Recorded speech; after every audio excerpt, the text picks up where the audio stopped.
আসসালামু আলাইকুম রহমতুল্লাহ। আজকে আমরা দেখবো সূরা নিসার 3 নম্বর আয়াত, অর্থ গ্রামার বিশ্লেষণ দেখবো ইনশাআল্লাহ। বলা হচ্ছে ফানকিহু মা তাবা লাকুম মিনান নিসাই মাসনা ওয়া সুলাসা ওয়া রুবাআ ফাইন খিফতুম আল্লা তা'দিলু ফাওয়াহিদাতান। এখানে নাকাহা, নাকাহা একটা অতীতকালের ক্রিয়া। নাকাহা মানে সে বিবাহ করেছে। ইয়ানকিহু বর্তমান কালের ক্রিয়া, সে বিবাহ করে বা করবে, এটা পুরুষবাচক ক্রিয়া। এখান থেকে আমরা যখন কোনো পুরুষকে আমর করব, আদেশ করব তুমি বিবাহ করো, তখন বলবো ইনকিহ, ইনকিহ বিবাহ করো। যখন অনেকগুলো পুরুষকে বলবো তখন বলবো ইনকিহু বিবাহ করো। আমরের ক্ষেত্রে এখানে যে আলিফটি এসেছে সেটাকে বলা হয় হামজাতুল ওয়াসাল। যদি এর পূর্বে অন্য কোনো শব্দ চলে আসে, মিলিয়ে পড়ার ক্ষেত্রে আমরা আলিফের উচ্চারণ বাদ দিব। এখানে বলা হচ্ছে ফানকিহু, সুতরাং বিবাহ করো। এখানে আগে একটি ফা এসেছে, এই ফা হচ্ছে মূলত এই আয়াতের আগে কিছু অংশ আছে, তার জবাবে ফাটা এসেছে মূলত সত্যের জবাবে। তো আমরা এখানে পড়ার সময় আলিফের উচ্চারণ বাদ দিয়ে পড়বো ফানকিহু, অতঃপর বিবাহ করো।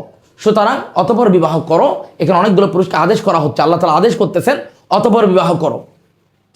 মা তাবা লাকুম, এখানে মা মানে যা, মাকে বলা হয় ইসমুল মাউসুল, এবং মাটা এখানে এই ক্রিয়ার জন্য অবজেক্ট হিসেবে এসেছে। এখানে আমরা তবা ক্রিয়াটা নিয়ে একটু আলোচনা করি। তবা ইয়াতিবু, তবা অতীতকাল, ইয়াতিবু হচ্ছে বর্তমানকাল, এবং লি বা লা তার সাথে একটা সিলা চলে আসবে, তবা লি, এটার অর্থ হচ্ছে আনন্দ দেওয়া বা ভালো লাগা। এবং কাদের ভালো লাগবে তাদেরকে আমরা লিয়ের সাথে অ্যাড করে দিব, তারা হচ্ছে কুম। কুম মানে এখানে পুরুষদেরকে বলা হচ্ছে মা তাবা লাকুম, যা তোমাদেরকে আনন্দ দেয় বা যা তোমাদের ভালো লাগে। এখানে যা দিয়ে কি বোঝাচ্ছে আমরা পরের অংশটা একটু দেখি। মিনান নিসাই, নারীদের মধ্য থেকে। এখানে ইমরাতুনের বহু হচ্ছে নিসাউন, মানে মহিলা বা নারী। তো মিনান নিসাই বলতে এখানে নারীদেরকে বোঝানো হচ্ছে। তাহলে আমরা এখানে দুটা ব্যাখ্যা আছে, মা তাবা লাকুম। এটা একটা ব্যাখ্যা হচ্ছে মা দিয়ে বোঝাচ্ছে নারীদের গুণগুলাকে, তাদের দিনদারিতা সহ অন্যান্য গুণগুলোকে বোঝাচ্ছে। আরেকটা ব্যাখ্যা হচ্ছে এটা ইসমুল জিন্স, অর্থাৎ এখানে কালেকটিভ নাউন হয়েছে, যার কারণে এখানে মুজাক্কার শব্দ ব্যবহার করা হয়েছে। কারণ কালেকটিভ নাউনের ক্ষেত্রে মুজাক্কার এবং মুআন্নাস, পুরুষবাচক এবং স্ত্রীবাচক উভয়ের জন্য আমরা পুরুষবাচক শব্দ ব্যবহার করতে পারি। তবে এটা যে নারী, এটা বোঝার জন্য পরের অংশ থেকে আমরা বুঝতে পারি মিনান নিসাই। একটা হচ্ছে নারীদের গুণগুলোর মধ্যে তোমাদের যা ভালো লাগে, বা নারীদের মধ্যে থেকে যাদেরকে তোমাদের ভালো লাগে, দুটো অর্থ হতে পারে। ফানকিহু, তোমরা বিবাহ করো, মা তাবা লাকুম মিনান নিসাই, নারীদের মধ্য থেকে যাদেরকে তোমাদের ভালো লাগে বা তোমাদের পছন্দ মতো, অথবা গুণগুলোকে আমরা বলতে পারি এখানে। মাসনা ওয়া সুলাসা ওয়া রুবা। মাসনা মানে হচ্ছে 2, সুলাসা মানে 3, রুবা মানে 4। এটা কিরকম 2, 3, 4 আমরা একটু ব্যাখ্যা করি। ইসনান মানে 2, সালাসাতুন মানে 3, আর বাহাতুন মানে 4। কিন্তু এটার প্যাটার্নটা কিন্তু চেঞ্জ হয়ে গেছে। এই প্যাটার্নটা মাসনা, এই প্যাটার্নটা মাফআলু প্যাটার্নে চলে আসছে। সুলাসা এই প্যাটার্নটা ফাআলু প্যাটার্নে চলে আসছে, এবং রুবা এই প্যাটার্নটাও ফাআলু প্যাটার্নে চলে আসছে। যখন এই প্যাটার্নগুলোতে চলে আসে, এগুলোকে বলা হয় মাআদুল, অর্থাৎ রূপান্তরিত রূপ। তখন এগুলোর অর্থ সাধারণ সংখ্যা থাকবে না, অর্থ চেঞ্জ হয়ে যাবে। যেমন ধরেন ক্লাসের বাইরে কিছু স্টুডেন্ট দাঁড়ানো আছে, স্যার বলল 2 জন বা 3 জন ছাত্র প্রবেশ করো, এখানে একজন একজন করে প্রবেশ করতে পারে, টোটাল 3 জন হতে পারে। বাট যখন স্যার বলবে 2 করে প্রবেশ করো, তখন একসাথে 2 জন প্রবেশ করবে। যখন বলবে 3 করে প্রবেশ করো, তখন একসাথে 3 জন প্রবেশ করবে। যখন 4 করে, তখন একসাথে 4 জন প্রবেশ করবে। এখানে বলা হচ্ছে মাসনা মানে হচ্ছে ডাবল, অর্থাৎ 2 করে, অর্থাৎ একসাথে 2 জনকে বিবাহ করা, একসাথে 2 জনকে, একসাথে 3 জনকে, একসাথে 4 জনকে। এই প্যাটার্নে চলে গেলে তখন অর্থ হবে একসাথে 2, একসাথে 3, একসাথে 4। যেমন স্যার যখন বললো 2 করে প্রবেশ করো, তার মানে 1 করে প্রবেশ করার সুযোগ নাই, একসাথে 2 জন প্রবেশ করতে হবে অ্যাট এ টাইম, সাথে সাথে। তার মানে এখানে বলা হচ্ছে তোমরা বিবাহ করো 2, 2, 3, 3, 4, 4। যদি তাহলে কয় 2, 2, 3, 3, 4, 4, মানে একসাথে 2 জনকে। তার মানে এখানে যদি কোনো পুরুষ একসাথে 2টা নারীকে বিবাহ করতে পারবে, একটা পুরুষ একসাথে 2 জন নারীকে বিবাহ করতে পারবে। যদি 2 জন মহিলাকে একসাথে বিবাহ করে, তাহলে কার থেকে অনুমতি নেবে? তার মানে এখানে অনুমতির ব্যাপারটা সম্পূর্ণ, মানে এখানে অনুমতির কোনো অপশন নাই, যেহেতু একসাথে 2 জন নারীকে বিবাহ করার অনুমতি দেওয়া আছে। 3, 4। তাহলে আমরা এই প্যাটার্নে চলে গেলে এটাকে আরবি গ্রামাটিক্যাল টার্মে এভাবে এক্সপ্লেন করবো, মাসনা ওয়া সুলাসা ওয়া রুবা, 2, 2, 3, 3 এবং 4, 4। ফাইন খিফতুম, ফাইন খিফতুম, এখানে ফা মানে হারফু আতফিন, অতঃপর, সুতরাং ফা প্লাস ইন, ইন হচ্ছে হারফু শর্ত, যদি, ইন মানে যদি। এবং খফা ভয়, সে ভয় করেছে বা আশঙ্কা করেছে, ইয়াখাফু তার বর্তমানকাল, অর্থাৎ ভয় করা বা আশঙ্কা করা। এবং এখানে খিফতুম মানে তোমরা ভয় করেছিলে, বাট তার আগে যেহেতু ইন চলে আসছে, শর্ত চলে আসছে, হারফু শর্ত, এটা অতীতকালের ক্রিয়া হওয়ার পরও এটা প্রেজেন্ট ইনডিফিনিট টেন্স আমরা হিসাব করবো। ফাইন খিফতুম, যদি তোমরা আশঙ্কা করো বা যদি তোমরা ভয় করো, আল্লাহ, এখানে দুটি অংশ, আন প্লাস লা। আনকে আমরা কি জানি এটা হারফু মাজদারিন ওয়া নাসবিন, অর্থাৎ এটা মাজদারের অর্থ এবং কি করে নাসাব করে দেয়, তারপরে ফাইলকে নাসাব করবে। তো এখানে বলা হচ্ছে আল্লাহ, যদি এখানে আন এবং লাটা নেগেটিভ অর্থে নিবে, আল্লাহ তাআদিলু, যদি তোমরা আশঙ্কা করো যে যদি তোমরা ইনসাফ করতে পারবে না। এখানে আদালা মানে ইনসাফ করেছে, ন্যায় বিচার করা, ইনসাফ করা বা সমতা করা।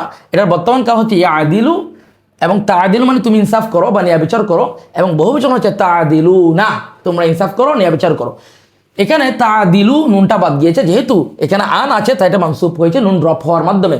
আল্লাহ তাআদিলু, যদি তোমরা আশঙ্কা করে যে তোমরা ইনসাফ করতে পারবে না, আদল করতে পারবে না, ন্যায় বিচার করতে পারবে না, সমতা রক্ষা করতে পারবে না, ফাওয়াহিদাতান, সুতরাং তাহলে একটি। এখানে ফাটা এসেছে আসলে এই সত্যের ইনের জবাবের কারণে একটা ফা চলে আসছে। এখানে একটা ফাইল উজ্জা আছে, সেটা হচ্ছে ফানকিহু ওয়াহিদাতান, তাহলে তোমরা বিবাহ করো একজনকে বিবাহ করতে হবে। এটা আল্লাহ তাআলা বলে দিয়েছেন যদি আশঙ্কা করে যে কোনো পুরুষ তিনি সমতা রক্ষা করতে পারবেন না। এখন আমাদের যারা মুসলিমরা ধরেন আমরা যারা মনে করতাম যে যখন আমরা দিন বুঝতাম না, বা যারা মনে করে প্রেম পবিত্র বা এই ধরনের যে মুসলিমগুলো আছে, এখন এই আয়াতটা আল্লাহ তাআলা মুসলিমদের জন্য বলেছেন। এখন সব মুসলিম কি এই আয়াতের উপর আমল করবে? যেমন যারা বিশ্বাস করে প্রেম পবিত্র, তারা জীবনও তো একাধিক বিবাহ করবে না, কারণ তাদের দিনের সে এলম নাই। যেমন অনেক ভালো ভালো পজিশনের লোকেরা, ওনারা বিভিন্ন পরকীয়া লিপ্ত আছে, তারা কখনো মরে গেলেও 2টা বিয়ে করবে না বা 3টা বিয়ে করবে না, তাদের যতই টাকা থাক সামর্থ্য থাক তারা এটা করবে না। তারা কি করবে? অনৈতিক সম্পর্কের দিকে যায়। বিভিন্ন বিশ্ববিদ্যালয়ে আমরা দেখি, স্কুলে দেখি, টিচারের ছাত্রী কিনে পালা যাচ্ছে, বা এমনকি এটার জন্য হত্যা হচ্ছে, অ্যাভেলেবেল ঘটনাগুলো আমরা দেখতেছি। তার মানে আমরা বলতে পারি যে মুসলিমরা দিন প্র্যাকটিস করে না, তারা কখনোই আয়াতের উপর আমল করবে না। তার মানে আমাদের একটা পুরো শ্রেণী বাদ হয়ে গেছে এখানে, তারা এটার উপর আমল করবে না, প্রয়োজনে তারা অনৈতিক সম্পর্কে লিপ্ত হবে, এবং এটা অ্যাভেলেবেল আমাদের সমাজে অলরেডি দেখা যাচ্ছে। এই আয়াতের উপর কারা আমল করে? দিনদাররা বিশেষ করে, মানে যারা মনে করে যে আমরা নারীদের সাথে কথা বলা হারাম, দিন যারা প্র্যাকটিস করে তারা এই আয়াতের উপর আমল করার চেষ্টা করে। এবং ইনসাফের জন্য আমাদের ইমামদের ব্যাখ্যা হচ্ছে সবচেয়ে ইনসাফের ব্যাপারটা হচ্ছে অর্থের চেয়েও তাকওয়া, অর্থাৎ যার তাকওয়া সবচেয়ে বেশি তিনি সবচেয়ে বেশি ইনসাফ করতে পারবেন। তো ইনসাফের অর্থনৈতিক অবস্থা বলা হয়েছে যে সমানভাবে বন্টন করা, একই অবস্থা, সামাজিক মর্যাদা দেওয়া এবং শারীরিক সক্ষমতা, এগুলো সব কিছু ইনসাফের অন্তর্ভুক্ত। কিন্তু আমরা যেটা এটার বিরোধিতায় চলে যাচ্ছি কমপ্লিটলি, তার মানে আয়াতের বিরোধিতা হয়ে যাচ্ছে। এখন কে ইনসাফ করতে পারবে? আমরা সরাসরি বলছি ও তো ইনসাফ করতে পারবে না, এটা আরেকটা, মানে আমরা ডাইরেক্ট বলে দিচ্ছি যদি কেউ আল্লাহকে ভয় করে, তাকওয়া থাকে এবং তার মধ্যে ক্যাপাবিলিটি থাকে, তাহলে আমরা তাকে বাধা দিতে পারি না, এবং কোন স্ত্রীও তার স্বামীকে বাধা দিতে পারেন না এই আয়াত অনুযায়ী। আল্লাহ এখানে বলে দিয়েছেন স্পষ্ট।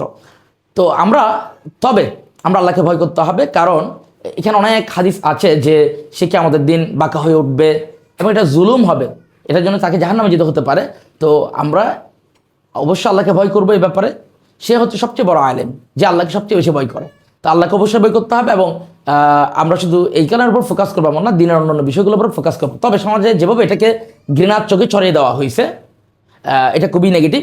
কারণ আমরা যারা সাধু সুশীল সমাজে, যারা শিক্ষিত শ্রেণী, তারা বেশিরভাগই অনেকে পরকীয়াতে লিপ্ত আছে, যেটা সমাজের জন্য একটা ব্যাধি হয়ে গিয়েছে, অনেকের পরিবার ধ্বংস হয়ে যাচ্ছে, নষ্ট হয়ে যাচ্ছে। কিন্তু তারা কখনো একাধিক বিবাহ করবে না, কেন? সামাজিক স্ট্যাটাস নষ্ট হবে বলে। এবং যারা দিন প্র্যাকটিস করে না, যেসব মুসলিম, তারা কিন্তু তাদের স্বার্থগুলোকে মেনটেন করেই বিবাহ করে। তারা উচ্চ বংশ সব কিছু, অর্থাৎ তারা দুনিয়াকে প্রায়োরিটি দেয়, দিনকে না। আর যারা একাধিক বিবাহ করে দেখবেন তাদের মধ্যে অনেকে যারা দিনদার, তারা কিন্তু অসহায় দেখা যাচ্ছে, বা অনেক বিধবা ডিভোর্সি নারীদেরই দায়িত্ব নিচ্ছে। অ্যাকচুয়ালি বেশিরভাগ ক্ষেত্রে এটাই দেখতেছি আমরা, যে এমন না যে সে বা যুবতী তরুণী 18 বছর 20 বছরের মেয়েকে একাধিক স্ত্রী বিয়ে করতেছে, ব্যাপারটা কিন্তু এমন না।